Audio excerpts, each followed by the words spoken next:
அஸ்ஸலாமு அலைக்கும். நம்ம செடிகளுக்கு நம்ம காசு கொடுத்துதான் உரம் வாங்கி போடணுன்ற அவசியம் இல்லைங்க. நம்ம வீட்டில் இருக்கிற வேஸ்ட்டான பொருள்களை வச்சும் கூட நம்ம உரம் தயாரித்து கொடுக்கலாம். இங்கே பாருங்கள், வேஸ்ட்டாக பயிர்கள் கிடந்துச்சு, எல்லா பயிரும். அதில் கொஞ்சோண்டு ஊற வச்சு ஆட்டி கொண்டாந்து வச்சுருக்கேன்.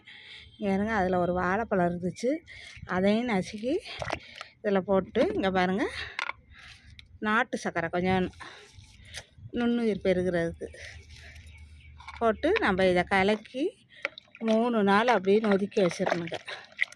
அப்படியே ஒரு நிழலான பாங்கில் எடுத்து நம்ம மூடி நம்ம வச்சிட்டோம்னா அப்படியே நொதிச்சு வந்துடும். அதில் நம்ம 1/2 லிட்டருக்கு 20 லிட்டர் தண்ணி கலந்து நம்ம செடிகளுக்கு நல்லா கொடுக்கலாம். செடிங்களை காய வச்சு கொடுக்கணும். இந்த மாதிரி வச்சு மூடி வச்சிடணும்.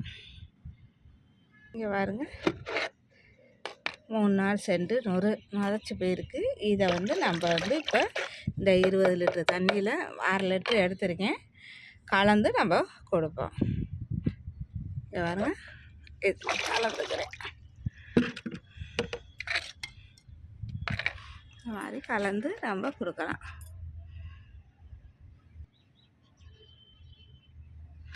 கலந்துட்டு இங்கே பாருங்க, இந்த மாதிரி தண்ணியாக தாங்க கலந்து கொடுக்கணும். செடிங்கெல்லாம் இப்படி மண் காஞ்சிருக்க நேரத்தில் தான் கொடுக்கணும். இந்த மாதிரி எல்லா செடிக்கும் நான் கொடுக்க போகிறேங்க. இந்த மாதிரி நம்ம கொடுத்தோம்னா நம்ம செடிக்கு உரம் வெளியே வாங்க வேண்டிய அவசியம் இல்லை. அஸ்ஸலாமு அலைக்கும்.